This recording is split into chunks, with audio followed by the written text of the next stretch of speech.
So glad to have you back on here, especially on National Signing Day. It's my pleasure as always. This is a great day for the kids, wonderful day, and of course it's always very special for their parents and entire families.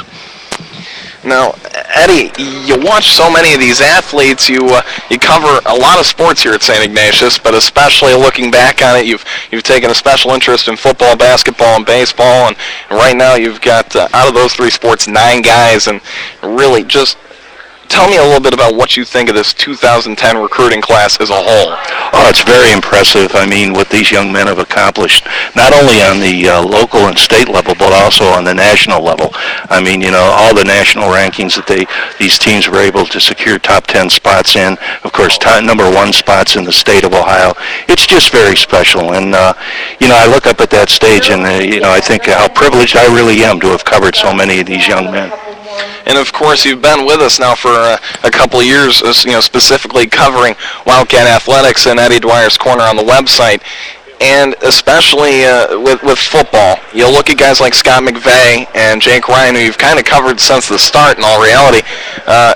Tell me about what you think, especially about them and how they've kind of come along and how they really led the defense this year. Well, Scotty McVeigh was just an amazing season as far as I'm concerned. People say, the injury, his stats weren't quite like they were his junior year. But this young man showed so much courage, just such a gutsy effort all year, playing in pain and still, going 110%. And, I still remember what Steve Speck, the head coach of Cincinnati St. Xavier, said, a very highly respected coach, after the victory over the Bombers at John Carroll this year. He said, "Gentlemen, you saw it." He said, "One of the best players in America simply caused havoc in the second half. Once again, playing with basically one arm and in a lot of pain, Scott McVeigh disrupted everything St. Xavier was trying to do in the second half. He will have a phenomenal career, in my opinion, at Ohio State. I talked to him the other day. He said he's 100% healthy. He's feeling great. Can't wait to get going again in the weight room." And of course, the story, I think, of the Wildcats defense, of course, was Jake Ryan. I mean, what a marvelous season he had. He knew he had to pick it up, and he did, and just was dominant every week. Some of the most athletic plays, the way he ran down the quarterback at Glenville, the way he leaped up in the air to deflect that pass against St. Edward.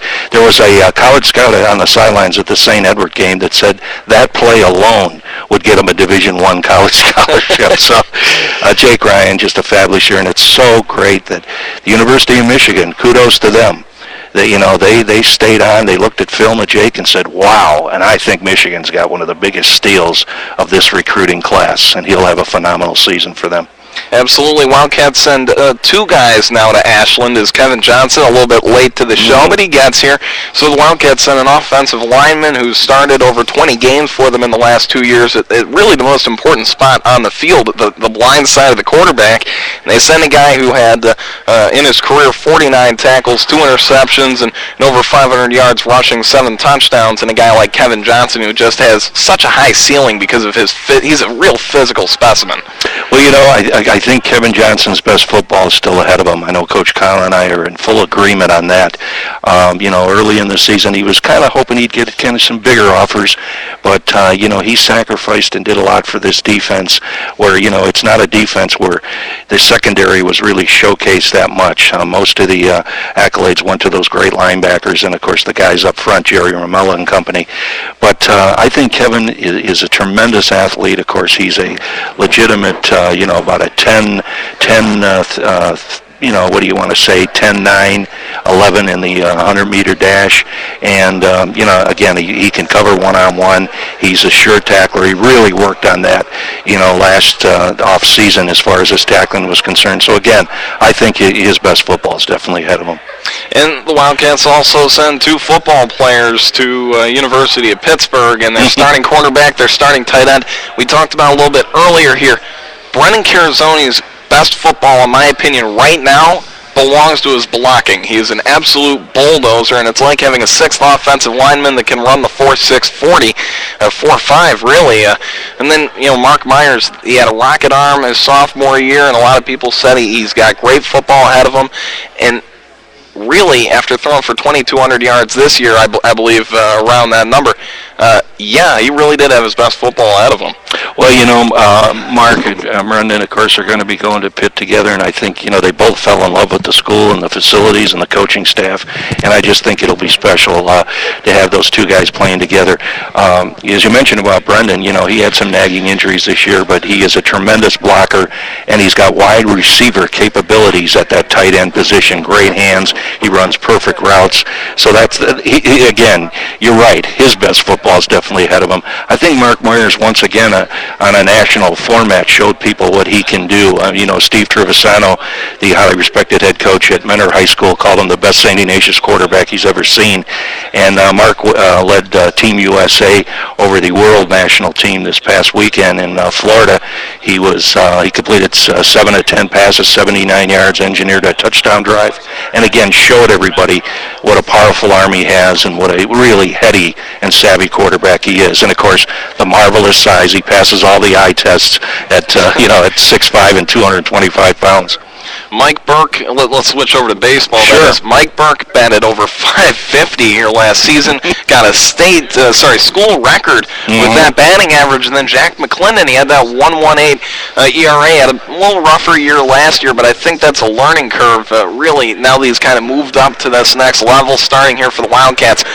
Two very good baseball players, and it's good to see both of them find Division I homes. It really is, and I know Jack is really excited about the upcoming baseball season. The Cats are going to be an outstanding program again. Of course, they went to the Final Four last year for a school record third consecutive time, and Big Jack's got to be that leader of that staff this year. There's no doubt about it. He's got to be the guy to take over and lead that staff, and I'm sure he will. Mike Burke, what a great baseball player he is on the high school level, and I think it's going to continue in college and even in the professional level. Mike is a big-time hitter, no question about it, and he can play so many positions, and he also will be a very key part of that pitching staff for Coach Brad Gaynor. And now, the one other sport that you really cover a ton, and that's basketball. Mm-hmm. Tom Parker's not here today, but he's going to Lake Erie College. He's such an integral part of this team that's not about scoring. It's not about the points per game, but rather all the intangibles he brings, especially with his defense. Well, that's St. Ignatius' MO as far as the basketball team is concerned. It's always been defense and playing, kind of a real team game as far as the offense is concerned, always trying to make that third or fourth pass for the highest percentage shot they can get, attacking the rim. But you're right, Tommy Parker. I always say that Tom Parker and fellow senior Tyler Hammond are the most underrated guard tandem in the area. What Tyler does at that point guard position, what Tommy does every week, being asked to cover the other team's top scorer, and it doesn't matter. Just 2 weeks ago, he had to cover 6'5" Luke Massa of Cincinnati St. Xavier, giving up 6 did he inches, do that? And he did a great job, and Luke Massa would be the first to tell you that. Of course, this is always Tommy's nature. He credited the assistance he got as far as his teammates yelling out picks and everything else to him, but definitely one of the top defenders in the area. And as I said, as far as I'm concerned, Mr. Hammond and Mr. Parker are the most underrated guard tandem in Greater Cleveland. Now let's just graze over those other sports here that you don't cover much, but you definitely know a lot about these guys. And you talk with the coaching staffs. Soccer, they send 5 guys. Wrestling sends 2, and golf sends Kyle Kamik. Tell me a little bit about these other sports and how good they were this year. Well, Kyle Kamik, let's face it, this is one of the premier golfers, young golfers in the nation. We're going to be seeing him on television in a few years down the road. A quiet kid, a humble kid, but just a kid who goes out there and really leads by example. And, what can you say about that soccer team and players like Vaughn Spurrier? I had the pleasure of covering Vaughn's dad when he was the girls basketball coach at Collinwood High School. I'm showing my age here, but his dad did a tremendous job with the girls basketball program at Collinwood High School. So, yes, a heartbreaking ending, in the shootout in the state championship game for the soccer team, but I think almost any coach in Ohio will tell you, despite that game, that they were the premier team in Ohio and one of the premier teams in the nation.